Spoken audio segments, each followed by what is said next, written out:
सभी दोस्तों का बहुत बहुत स्वागत है। दोस्तों, आयुर्वेद में कहा गया है, जब पाचन और मल त्याग सही नहीं होता तो शरीर का संतुलन बिगड़ने लगता है। वहीं हमारी आधुनिक चिकित्सा कहती है कि लंबे समय तक अगर कब्ज बनी रहती है तो शरीर में कई बड़े समस्याएं उत्पन्न हो सकती हैं। यानी मॉडर्न साइंस और आयुर्वेद और अनुभव तीनों की बात करें तो कब्ज शरीर में कई बड़ी समस्याओं का कारण बनता है और कई गंभीर बीमारियों को जन्म दे सकता है। तो दोस्तों, आज के इस पूरे वीडियो में हम कॉन्स्टिपेशन यानी कब्ज की बात करेंगे। कब्ज क्या है, कॉन्स्टिपेशन से होने के सबसे बड़े कारण कौन से हैं, कॉन्स्टिपेशन से कौन कौन सी समस्याएं हो सकती है, क्या कब्ज 90% बीमारियों की वजह है और बिना दवा के कब्ज को दूर करने का आसान और प्राकृतिक तरीका क्या है। इसी से संबंधित आज के वीडियो में सारा अनुभव शेयर करेंगे। दोस्तों, अगर आप कॉन्स्टिपेशन यानी कब्ज से परेशान हैं तो इस वीडियो को ध्यान से अंत तक जरूर सुनिए। जानकारी अच्छी लगे तो उत्साह बढ़ाने के लिए वीडियो को लाइक करना ना भूलें और अपने घर परिवार यार दोस्तों के साथ शेयर करिए। जुड़ने के लिए आप चैनल को सब्सक्राइब कर सकते हैं। तो चलिए दोस्तों, पहले हम बात कर लेते हैं आखिर कब्ज क्या है। दोस्तों, सिर्फ रोज शौच जाना ही सामान्य पाचन का संकेत नहीं होता है कि हम तो डेली शौच जा रहे हैं। कब्ज की पहचान इन बातों से आप कर सकते हैं। सप्ताह में तीन से कम बार मल त्याग होना, मल बहुत सख्त होना, जोर लगाकर शौच करना, ज्यादा देर तक शौच के लिए बैठे रहना यानी लैट्रिन में बैठे रहना, ऐसा महसूस होना कि पेट पूरी तरह से साफ नहीं हुआ है, लैट्रिन आने के बाद गैस बनना, कब्ज बनना, दिन में आलस लगना, ये कई सारी समस्याएं होती हैं। अगर ये समस्याएं कई सप्ताह तक लगातार बनी रहती हैं तो इसे कब्ज कहा जाता है, इसे कब्ज माना जाता है, यानी कि कॉन्स्टिपेशन यही होता है। दोस्तों, अब हम बात करते हैं ये समझ लेने का कि अक्सर आपने सुना होगा दोस्तों, लोगों को कहते हुए 90% बीमारियों की जड़ आपकी कब्ज होती है। तो इसकी क्या सच्चाई है? दोस्तों, यह दावा 90% बीमारियां सिर्फ कब्ज से होती है वैज्ञानिक रूप से नहीं माना जाता है, लेकिन यह सच है कि कब्ज जीवन की गुणवत्ता को खराब कर देती है, कई पाचन संबंधित समस्याओं का जोखिम बढ़ाती है, जैसे बवासीर, फिशर, मलाशय की समस्याओं का कारण बन सकती है। दोस्तों, कुछ लोगों में पेट फूलना, गैस, भूख कम लगना और असहजता बढ़ा सकती है। दोस्तों, आयुर्वेद में कब्ज को वात दोष बढ़ने, अग्नि कमजोर होने का संकेत माना जाता है। हमारा आयुर्वेद कहता है अगर आपको कब्ज है तो आपके शरीर का वात दोष बढ़ा है और आपकी अग्नि कमजोर है, यानी जो कुछ भी आप खा रहे हो सही तरीके से डाइजेस्ट नहीं हो रहा है। इसीलिए आयुर्वेद कब्ज का उपचार केवल मल साफ करने के नहीं बल्कि पूरे पाचन तंत्र को संतुलित करने पर जोर देता है। यानी आयुर्वेद जब ट्रीटमेंट किया जाता है तो सिर्फ ये नहीं है कि आपको जुलाब की गोली या पेट साफ करने के लिए दे दिया जाए, उसमें ऐसा किया जाता है कि पूरा आपका पाचन तंत्र ठीक हो, सही से खाना पचे, सही से वो डाइजेस्ट हो, उसके जो है सही पचने के बाद रस, रक्त, मांस, धातु यानी सातों धातुओं सही से बनना चाहिए। आयुर्वेद इस पे फोकस करता है। तो चलिए दोस्तों, अब हम जान लेते हैं कब्ज होने के सबसे बड़े कारणों। कब्ज आखिर होता क्यों, कौन कौन से कारण हैं? तो उनमें सबसे पहला कारण आता है दोस्तों पानी कम पीना। कम पानी पीने से मल सूख जाता है और बाहर निकलने में कठिनाई होती है। तो हमें डेली भरपूर मात्रा में पानी पीना चाहिए। दूसरा कारण है फाइबर की कमी। दोस्तों, यदि भोजन में सलाद, फल, सब्जियां, दालें, साबुत अनाज कम है तो कब्ज का खतरा बढ़ जाता है। और आज के समय में यही हो रहा है। लोग क्या कर रहे हैं, मैदा वाली चीजें ज्यादा ले रहे हैं, तली भुनी चीजें ज्यादा ले रहे हैं, उनमें फाइबर नहीं होता है, तो इसके कारण भी होता है। तो दूसरा कारण है फाइबर की कमी। तीसरा कारण है शारीरिक गतिविधि की कमी, यानी घंटों बैठ के ऑफिस में काम करना, घर पे बैठे रहना। अगर आप घंटों बैठकर काम करते हैं तो आंतों की गति जो है वो धीमी हो जाती है। शारीरिक निष्क्रियता कई बीमारियों का कारण बनती है।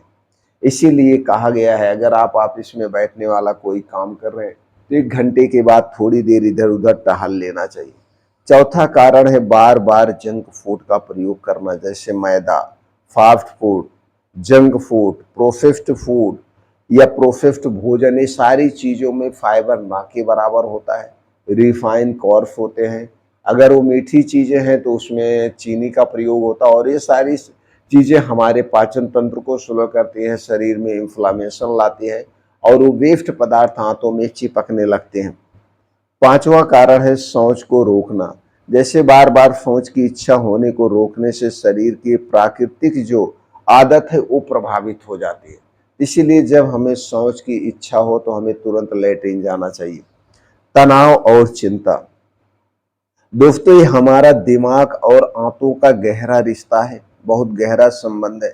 अगर आप लगातार तनाव में रहते हैं तो इसका असर आपके पाचन पर पड़ता है, भूख प्यास सब खो जाती है। जैसे आदमी कहता है भैया लगता है आप बहुत चिंता में, भूख नहीं लग रही। तो तनाव जो है दोस्तों और चिंता, ये दोनों हमारे शरीर के लिए बहुत ही खतरनाक है। सातवां कारण है दोस्तों नींद की कमी। अनियमित दिनचर्या, कम नींद पाचन तंत्र को प्रभावित करता है।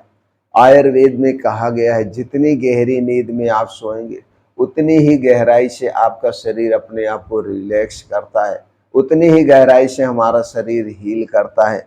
और दोस्तों, आठवां कारण है देर रात हैवी भोजन करना। देर रात हैवी भोजन, और ये हमारे हिसाब से सबसे बड़ा कारण है, क्योंकि आज के समय में लोग देर रात ही खाते हैं। यानी कि लोगों के घर जो खाने की प्रक्रिया शुरू होती है वो रात 9 बजे से रात 1-1:30 बजे तक प्रक्रिया चलती है। और अक्सर घरों में रात के समय में ही हैवी खाना बनता है, जैसे पूड़ी, पनीर, छोले भटूरे, गोश्त, मछली, सब हैवी खाना रात में ही खाते हैं। और आयुर्वेद हमारा कहता है सूरज डूबने के बाद हमें नहीं खाना चाहिए। सूरज डूबने के बाद हमारा पाचन तंत्र स्लो हो जाता है। सूरज डूबने के बाद खाया गया खाना वो डाइजेस्ट नहीं होता, वो सड़ता है और हर एक बीमारी की जड़ बनता है। ये सबसे बड़ा कारण है। और दोस्तों, अगला कारण है कुछ दवाइयाँ, जैसे कुछ दर्द निवारक दवाइयाँ, एंटीबायोटिक, बेफालतू आयरन सप्लीमेंट्री, ये सारी दवाइयाँ कब्ज का कारण बनती हैं। इसलिए कोई भी एलोपैथिक मेडिसिन लेने से पहले अपने डॉक्टर की सलाह जरूर लें। लेकिन हम देखते हैं कुछ लोग हैं दोस्तों बेफालतू की सप्लीमेंट्री लेते हैं, तब प्रोटीन पाउडर ये सब तमाम चीज़ें मेडिकल स्टोर से लेकर खाते रहते। तो ऐसी गलती हमें कभी नहीं करनी चाहिए। कोई भी अंग्रेजी दवा खाने से पहले 100 बार सोचना चाहिए और हमेशा डॉक्टर की निगरानी पे लेना चाहिए। तो दोस्तों, ये सबसे बड़े कारण हैं। छोटे मोटे तो बहुत सारे कारण हैं। जी हाँ दोस्तों, अब हम बात करते हैं कब्ज से शरीर में क्या क्या समस्याएं हो सकती हैं। अगर कॉन्स्टिपेशन लगातार बना है, ठीक नहीं हो रहा है, तो कौन कौन सी समस्याएं हो सकती हैं। तो सबसे पहले गैस और पेट फूलना, आपके पेट में दर्द हो सकता है। लगातार अगर एक कॉन्स्टिपेशन बना हुआ है, कब्ज बनी हुई है, तो बवासीर, गुदा में दरार यानी फिशर हो सकता है। मल त्याग के समय खून आ सकता है। भूख कम लगना, पेट का भारीपन रहना, मुंह से बदबू आना, ध्यान और ऊर्जा में कमी, ये सारी समस्याएं शरीर में उत्पन्न हो सकती है। दोस्तों, यदि अचानक गंभीर कब्ज, वजन कम होना, लगातार खून आना, तेज दर्द या उल्टी जैसे लक्षण हो तो हमें इसे नज़रअंदाज बिल्कुल नहीं करना चाहिए। किसी भी आयुर्वेदिक डॉक्टर से हमें तुरंत संपर्क करके कुछ नेचुरल चीज़ों का प्रयोग करना चाहिए।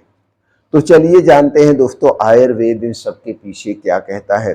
दोस्तों हमारा आयुर्वेद कहता है वात दोष बढ़ने पर कब्ज की संभावना बढ़ जाती है।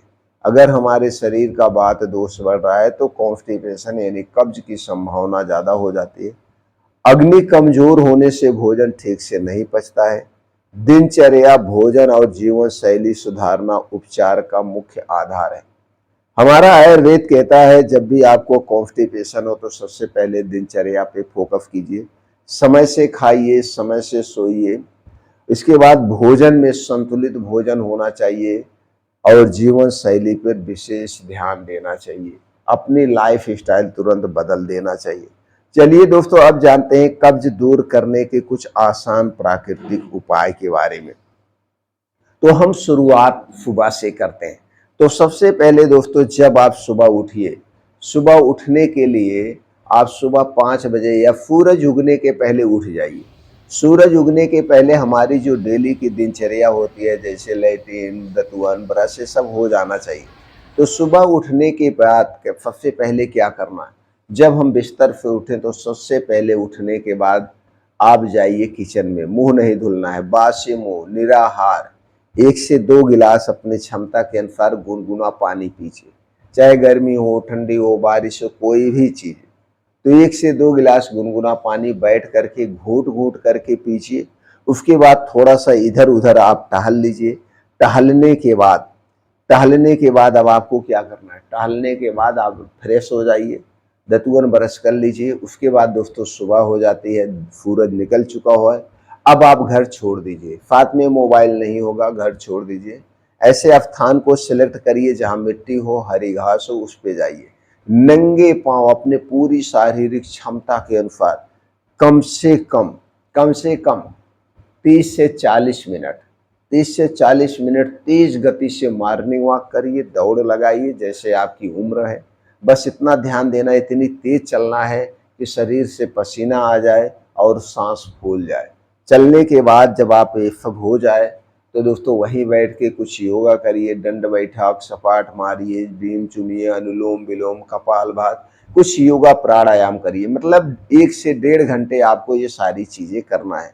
शरीर को सुस्त बनाना है यानी फुर्तीला बनाना है। ये सब करने के बाद आप घर आइए। घर आने के बाद आप कोई भी मौसमी फल ले लीजिए, जैसे सेब ले लीजिए सुबह खाली पेट। अगर आपको बहुत ज़्यादा कॉन्स्टिपेशन है तो दोस्तों हम एक फार्मूला बता रहे हैं। वो फार्मूला क्या है, अगर आंवले का सीजन है, जैसे इस समय आंवले का तो सीजन चल रहा है, आंवले का सीजन है तो आपको करना क्या है, सिंपल सी कैसी भी पुरानी से पुरानी कॉन्स्टिपेशन उसे ठीक किया जा सकता है। आंवले का सीजन है तो आप क्या करेंगे दोस्तों, आप मार्केट से आंवला लाइए। आंवला लाने के बाद उसी आंवले का ताज़ा घर पे आप जूस निकाल लीजिए।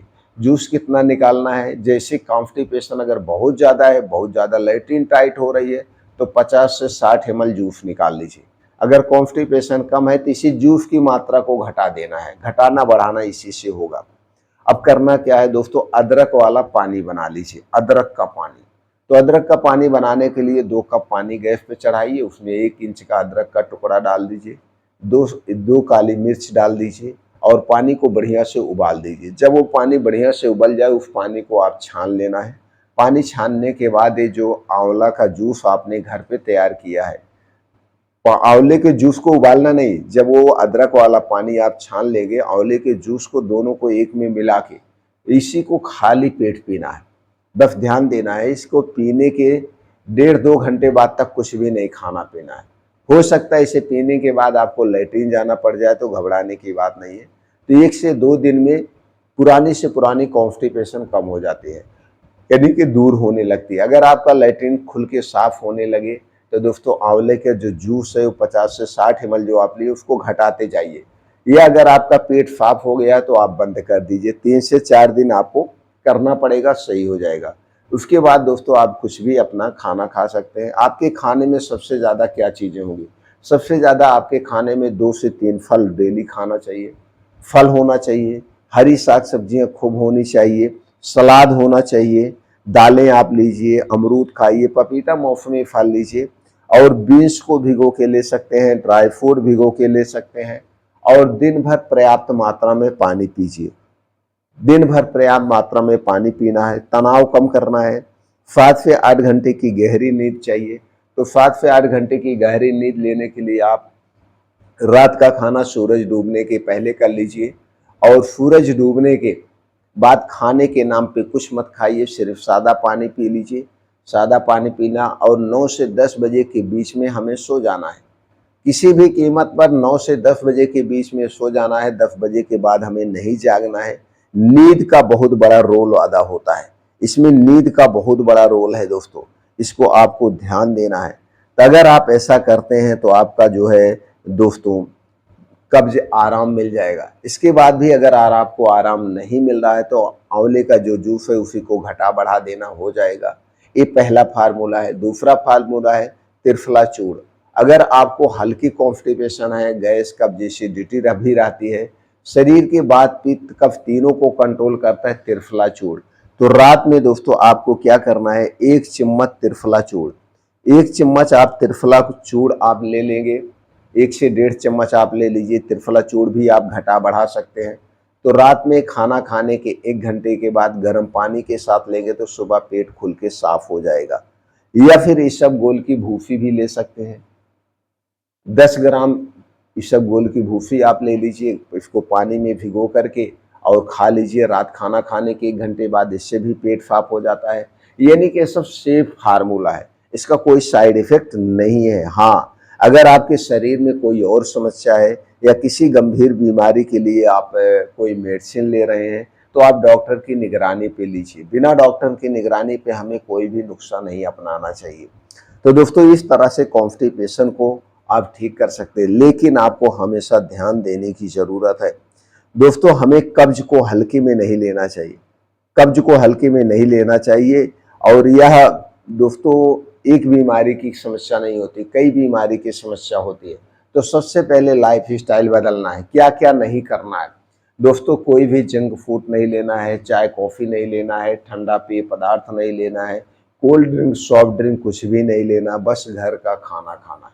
ये बाहर की जितनी भी चीज़ें हैं ये हमारे शरीर में इन्फ्लामेशन लाती हैं, सूजन लाती हैं। और शारीरिक गतिविधि को बढ़ाना है, शारीरिक गतिविधि को बढ़ाना है दोस्तों। हम अपने पूरे शरीर को स्वस्थ रख सकते हैं, निरोग रख सकते हैं दिनचर्या बदलकर, लाइफ स्टाइल बदलकर, लेकिन हम ऐसा नहीं करते हैं दोस्तों। हमें घर का खाना खाना चाहिए, और कोई भी बाहर की चीज़ खाने से पहले 100 बार सोचना चाहिए, क्योंकि आज के समय में लोग पैसा कमाने के चक्कर में मिलावट कर रहे हैं, घटिया चीज़ों का प्रयोग कर रहे हैं। आज हमें आपको जागरूक होने की ज़रूरत है, और जागरूक होकर के ही हम अपने आप को स्वस्थ और निरोग बना सकते हैं। दोस्तों जानकारी से संतुष्ट हैं तो वीडियो को शेयर करें, लाइक करें, और जुड़ने के लिए आप चैनल को सब्सक्राइब कर सकते हैं। फिर मिलते हैं अगले वीडियो में दोस्तों।